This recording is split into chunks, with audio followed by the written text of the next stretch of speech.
Voyage au centre de la Terre, chapitre 28.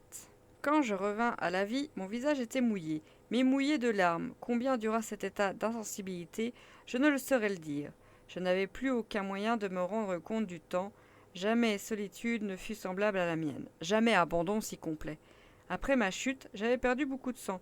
Je me sentais inondé. Ah, combien je regrettais de ne pas être mort, et que ce fût encore à faire. Je ne voulais plus penser, je chassais toute idée, et vaincu par la douleur, je me roulai près de la paroi opposée. Déjà, je sentais l'évanouissement me reprendre, et avec lui l'anéantissement suprême. Quand un bruit violent vint frapper mon oreille. Il ressemblait au roulement prolongé du tonnerre, et j'entendis les ondes sonores se perdre peu à peu dans les lointaines profondeurs du gouffre. D'où provenait ce bruit? De quel phénomène, sans doute, qui s'accomplissait au sein du massif terrestre? L'explosion d'un gaz ou la chute de quelque puissante assise du globe? J'écoutais encore, je voulus savoir si ce bruit se renouvellerait. Un quart d'heure se passa, le silence régnait dans la galerie, je n'entendais même plus les battements de mon cœur. Tout d'un coup, mon oreille appliquée par hasard sur la muraille crut surprendre des paroles vagues, insaisissables, lointaines. Je tressaillis. C'est une hallucination, pensai-je. Mais non, en écoutant avec plus d'attention, j'entendis réellement un murmure de voix. Mais de comprendre ce que disait, c'est ce que ma faiblesse ne me permit pas. Cependant, on parlait. J'en étais certain. J'eus un instant la crainte que ces paroles ne fussent les miennes, rapportées par un écho. Peut-être avais-je crié à mon insu. Je fermai fortement les lèvres et j'appliquai de nouveau mon oreille à la paroi. Oui, certes, on parle. On parle. En me portant même à quelques pieds plus loin, le long de la muraille, j'entendis plus distinctement. Je parviens à saisir des mots incertains, bizarres, incompréhensibles. Ils m'arrivaient comme des paroles prononcées à voix basse, murmurées pour ainsi dire le mot Folorad était plusieurs fois répété et avec un accent de douleur. Que signifiait-il? Qui le prononçait? Mon oncle ou Hans? Évidemment. Mais si je les entendais, ils pouvaient donc m'entendre. À moi! Criai-je, de toutes mes forces. À moi! J'écoutais, j'épiais dans l'ombre, une réponse, un cri, un soupir, rien ne se fit entendre. Quelques minutes se passèrent, tout un monde d'idées avait éclos dans mon esprit. Je pensais que ma voix affaiblie ne pouvait arriver jusqu'à mes compagnons. Car ce sont eux, répétai-je. Quel autre homme serait enfui à 30 lieues sous terre? Je me remis à écouter en promenant mon oreille sur la paroi. Je trouvai un point mathématique où les voix paraissaient atteindre leur maximum d'intensité.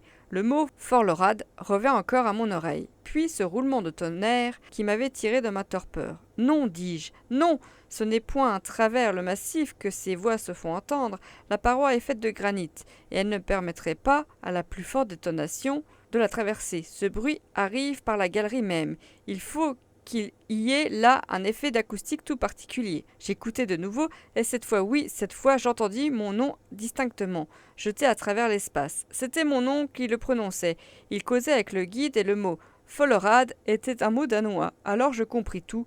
Pour me faire entendre, il fallait précisément parler le long de la muraille, ce qui servirait à conduire ma voix comme le fil de fer conduit l'électricité. Mais je n'avais pas de temps à perdre, que mes compagnons se fussent éloignés de quelques pas et le phénomène d'acoustique eût été détruit. Je m'approchai donc de la muraille et je prononçai ces mots aussi distinctement que possible. Mon oncle Lindenbrock. J'attendis dans la plus vive anxiété.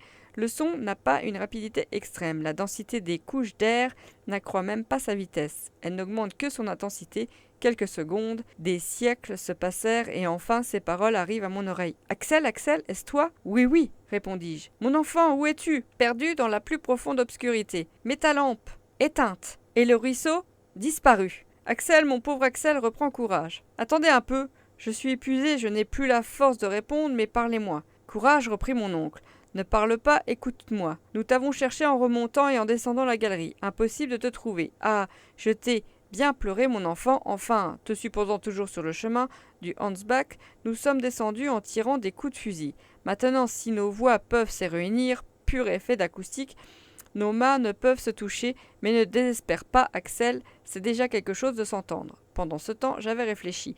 Un certain espoir vague encore me revenait au cœur. Tout d'abord, une chose m'importait à connaître. J'approchai donc mes lèvres de la muraille et je dis « Mon oncle, mon enfant ?» me fut-il répondu après quelques instants. « Il faut d'abord savoir quelle distance nous sépare. »« Cela est facile. Vous avez votre chronomètre ?»« Oui. » « Eh bien, prenez-le. Prononcez mon nom en notant exactement la seconde où vous parlerez. Et je répéterai et vous observerez également le moment précis auquel vous arrivera ma réponse. Bien. Et la moitié du temps compris entre ma demande et ta réponse indiquera celui que ma voix emploie pour arriver jusqu'à toi. C'est cela, mon oncle. Es-tu prêt? Oui. Eh bien, fais attention, je vais prononcer ton nom. J'appliquai mon oreille sur la paroi et dès que le mot Axel me parvint, je répondis immédiatement Axel. Puis j'attendis. 40 secondes, dit alors mon oncle. Il s'est écoulé 40 secondes entre les deux mots. Le son met donc 20 secondes à monter, or à 1020 pieds par seconde, cela fait 20 400 pieds, ou une lieue et demie et un huitième. Une lieue et demie, murmurai-je. Eh bien, cela se franchit, Axel. Mais faut-il monter ou descendre? Descendre, et voici pourquoi. Nous sommes arrivés à un vaste espace auquel aboutissent un grand nombre de galeries. Celle que tu as suivie ne peut manquer de t'y conduire, car il semble que toutes ces fentes, ces fractures du globe rayonnent autour de l'immense caverne que nous occupons. Relève-toi donc et reprends ta route. Marche, traîne-toi s'il le faut, glisse sur les pentes rapides et tu trouveras nos bras pour te recevoir au bout du chemin. En route, mon enfant, en route. Ces paroles me ranimèrent. Adieu, mon oncle, m'écriai-je, je pars, nos voix ne pourront plus communiquer entre elles du moment que j'aurai quitté cette place. Adieu donc. Au revoir, Axel, au revoir. Telles furent les dernières paroles que j'entendis. Cette surprenante conversation, faite au travers de la masse terrestre, échangée à plus d'un lieue de distance, se termina sur ces paroles d'espoir. Je fis une prière de reconnaissance à Dieu, car il m'avait conduit parmi ces immensités sombres, au seul point peut-être où la voix de mes compagnons pouvait me parvenir. Cet effet d'acoustique très étonnant s'expliquait facilement par les seules lois physiques et il provenait de la forme du couloir et de la conductivité de la roche. Il y a bien des exemples de cette propagation de son, non perspective aux espaces intermédiaires. Je me souviens qu'en maint endroit, ce phénomène fut observé, entre autres dans la galerie intérieure du dôme de Saint-Paul à Londres, et surtout au milieu de curieuses cavernes de Sicile. C'est Latonie, située près de Syracuse, dont la plus merveilleuse en ce genre est connue sous le nom d'oreille de Dénis. Ces souvenirs me revinrent à l'esprit et je vis clairement que, puisque la voix de mon oncle arrivait jusqu'à moi, aucun obstacle n'existait entre nous. En suivant le chemin du son, je devrais logiquement arriver, comme lui, sur les forces ne me trahissaient pas en route. Je me levai donc, je me traînais plutôt que je ne marchais. La pente était assez rapide, je me laissai glisser. Bientôt la vitesse de ma descente s'accrut dans une effrayante proportion et menaçait de ressembler à une chute. Je n'avais plus la force de m'arrêter. Tout d'un coup, le terrain manqua sous mes pieds. Je me sentis rouler en rebondissant sur les aspérités d'une galerie verticale, un véritable puits. Ma tête porta sur un roc aigu et je perdis connaissance. Fin du chapitre 28.